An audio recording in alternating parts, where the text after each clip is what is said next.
Hello ladies and gentlemen, this is the Steven Owl, and yes, we are back with another Green Hornet 66 episode review. And today in this series, we'll be reviewing another Green Hornet 2-parter. So without any further ado, let's get into the first part of this 2-parter. We'll begin this episode I'm guessing a late night, where Britt Reed is taking his, with a date, goes to the local newsstand. You know, back then we had to go and buy the paper instead of just, getting your info down on, TV, computers, or even your phone. And whilst he's there, he asks for a newspaper, but not from his local newspaper, their rivals. Their top rival, actually. And even though the date is wondering why, because, they're the top one in town, he says because he needs to know what the competition is up to. Just as he gets the addition to this rival newspaper, the Black Beauty suddenly turns up and begins firing the rockets at the truck that was delivering these new newspapers to the local newsstand. Sadly, it results in the truck driver's death.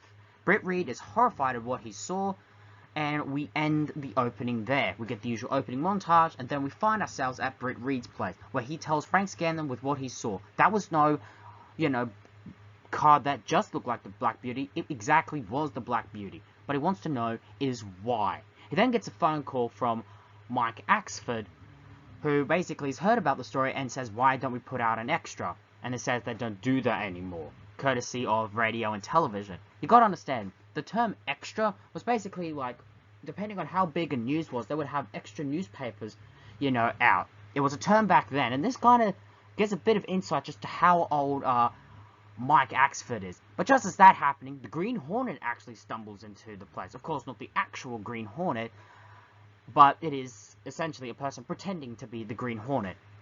As soon as Mike Axford sees what he sees, the imposter Green Hornet throws a grenade into the place, and Mike manages to quickly get it, throws it away, and hides from the explosion. The explosion goes off. Britt Reed then makes his way down and is horrified at what he's seen.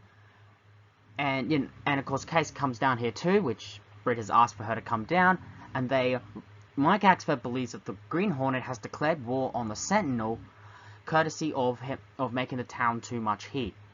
Casey and Britt Reed all go into his office, and, are just puzzled at what's going on. So already, this episode is on a good start. A person is literally pretending to be the Green Hornet, both with a copy of the Black Beauty, and, of course, Mike Axford has seen the Green Hornet. Obviously, he's still under the impression he's a criminal, and what's horrifying is someone's using Reed's alias to, commit crimes. So already, I love this premise so much. And what's even better is how they're using it, because he's targeting the Sentinel, which is actually a very interesting thing. Mike Axford, Frank Scanlon's, of course, getting involved too. And just when things are getting, more puzzling, Britt Reed gets a phone call from a former employer who used to work here, who's ironically working at the rival newspaper. The reporter in question is a man by the name of Dan Scully, and he asked to meet Britt Reed at the Pony Room. Essentially a place that Britt Reed hangs out a lot. And it's definitely a little, tongue-in-cheek, clearly, for a little bit of, fan service a bit. And basically, Dan Scully talks about a woman who's running the rival newspaper that he's working for.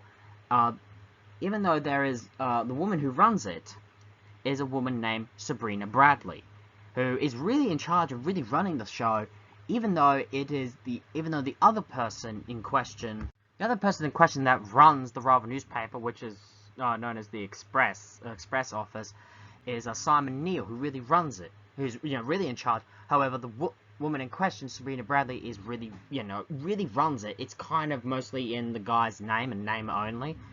And basically, Dan Scully says how this is basically implying to Reed that, the problems that Reed's been having with the Green Hornet attacks might be Sabrina Bradley's doing. The Express is their number one, rival. It wants to be on top.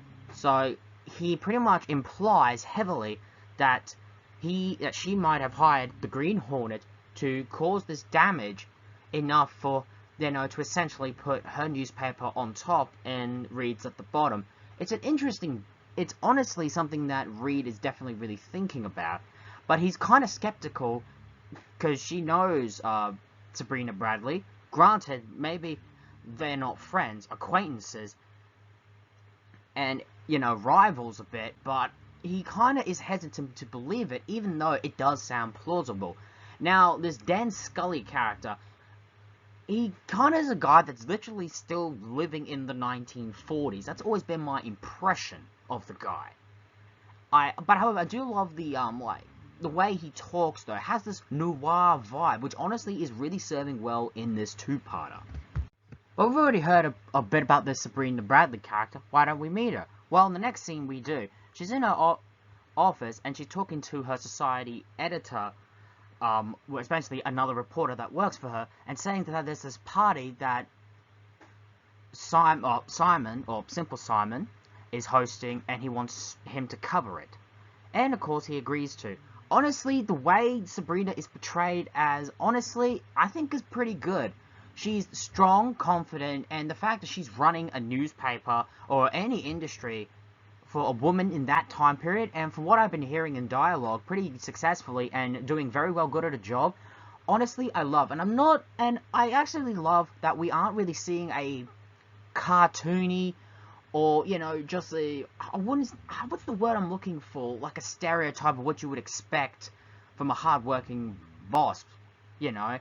She's what you expect, but to the point where it's not stereotype or eye-rolling. I really have to hand it to the actress here. Honestly, she's doing a very remarkable role. However, we end the scene with, just as the reporter goes away, she's looking at some pictures, or plans I should say, of the Black Beauty, and she tears it up. It's definitely on the radar that something is very suspicious about this. Later that night, the real Black Beauty is out on the town, trying to find the imposter Black Beauty. And as a result, the Black Beauty uses its scanner to look at all the the Daily Sentinel trucks, hoping for the imposter one to come along. Of course, it spots the imposter Black Beauty and begins to tail him. As soon as the imposter Black Beauty driver sees the real Black Beauty, we get a chase. Now, I absolutely love it. I think it might drag a little bit too long, but honestly, the series was known for long chases, sometimes a bit repetitive, but so far this is actually a good idea. A phony Black Beauty being chased by the real one. Eventually, the phony Black Beauty manages to make its way to a abandoned garage, and, well, I should say more of a repair car shop kind of thing.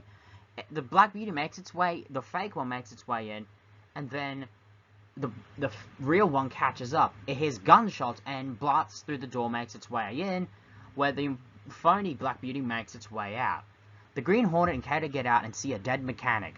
Clearly the guy, and it's clear to them that this guy did help build that phony Black Beauty. However, with him dead, they have really no further leads, and they have to quickly get away as they fear that cops are just behind them.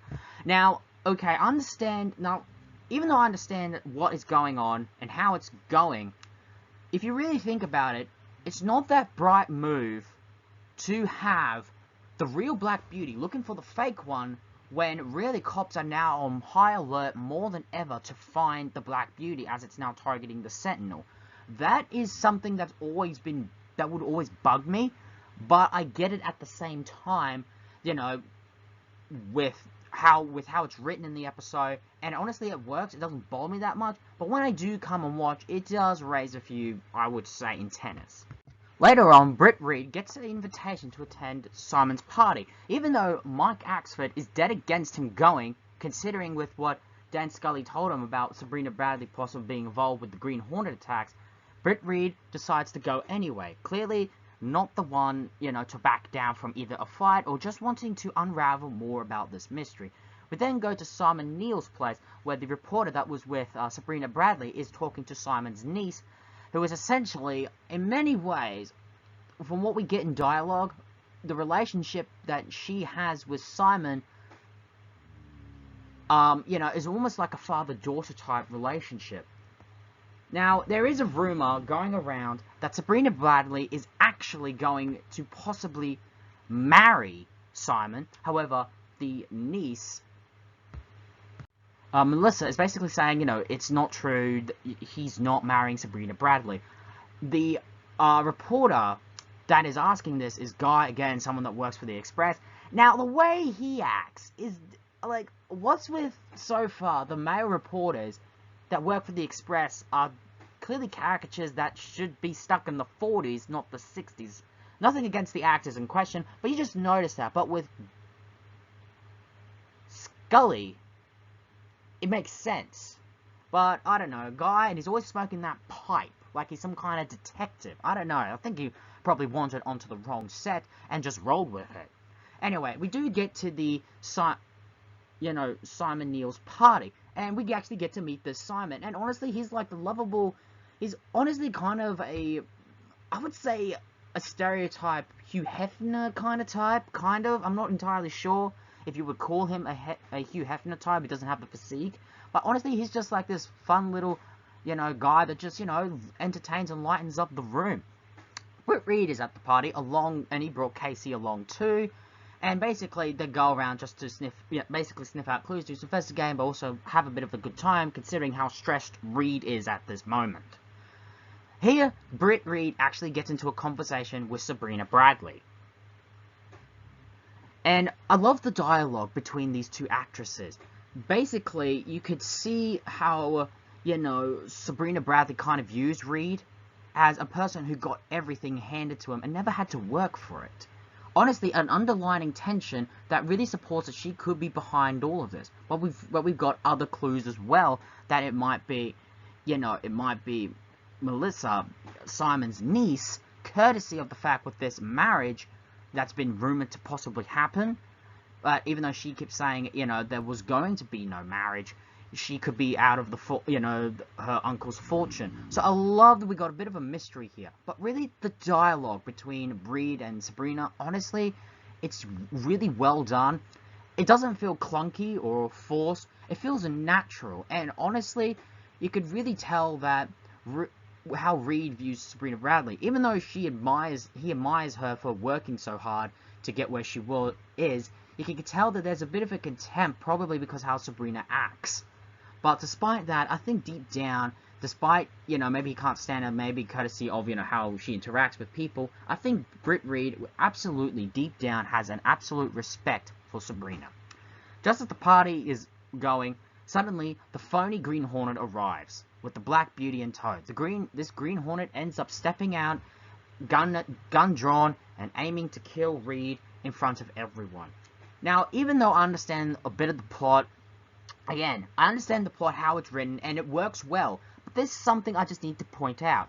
They should know this is a phony Green Hornet based on one thing. Yes, he looks like the Green Hornet. Yes, he has the Black Beauty, but the Green Hornet is known for running around with a masked accomplice, and he's rarely, if ever, driven his own car. But despite that little glaring issue, I can ignore that with, just this tense moment with gun drawn, ready to kill Reed. But he does this monologue, ironically, which would serve later in the end of the episode. Just as, the Green Hornet is about to shoot Britt Reed does some kind of maneuver, which results in him avoiding getting shot, and the Green Hornet quickly gets in his Black Beauty and drives away.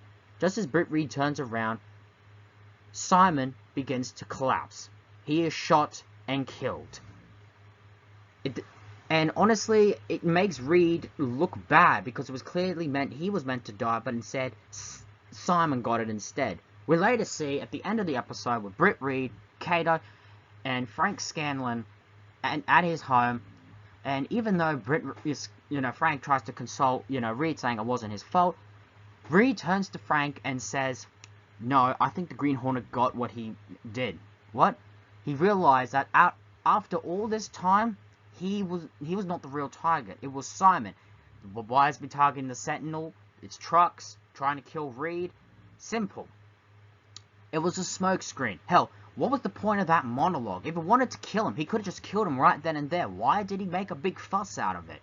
As a result, they realized that it wasn't an accidental killing, it was a murder. The fake Green Hornet got what he wanted, and now the real Green Hornet is going gunning for him. in our next episode. And this is where we end this two-parter. I really like it. It sets up the mood and also furthers the mystery into part 2, which we'll get around to in the next episode. The cast here, honestly, Van Williams has a lot to do in this episode and is fantastic. The small role that Mike Axford and Frank Scanlon give are actually great and really help, really help with this episode. Same with Casey. However, Kato by Bruce Lee honestly is just there and honestly doesn't do anything. But then again, I don't think how you could have easily written him to be more in the story other than really be a side piece character. But it honestly works with this story, with what they're going for. Also, the villain they got is pretty good too. This is what the fake Green Hornet looks like. And honestly, this makes a lot of sense. For a criminal to do this and have it be blamed on the Green Hornet, which has been done before. But rarely do you have where a criminal literally dresses up like the Green Hornet to really further frame him. Something they didn't really do on the Batman 66 show. And I was surprised they actually never did, but it works here with this episode. And honestly, I do like how we were thrown for a loop with what we were thinking was his real intention was to destroy Sentinel. No, it was all a smoke screen for the fake Green Hornet to really kill Simon. Honestly, I just love the character, and I do like how even at the end of this episode we don't find out who he is. Although we can kind of guess, it's still left up to the imagination. The episode was Corpse of the Year Part 1. This was a good story, and it's really setting up well for Part 2. It feels more of a classic crime noir dramas thing that we got in this episode. We got some decent mysteries, a whole list of suspects. It feels really good. Despite some of my, points that I pointed out, this was a really good episode to start off a two-parter. And I can't wait to see where Part 2 takes us. Will it take us in a good direction or a bad direction? We have to find out in the next episode. And there we have it. That was Corpse of the Year, Part 1. So far, a really good episode, and I really, really like it. Tune in next time when we review Part 2 of this two-parter. But until then, this has been the Steven Hour. Ladies and gentlemen, so long for now.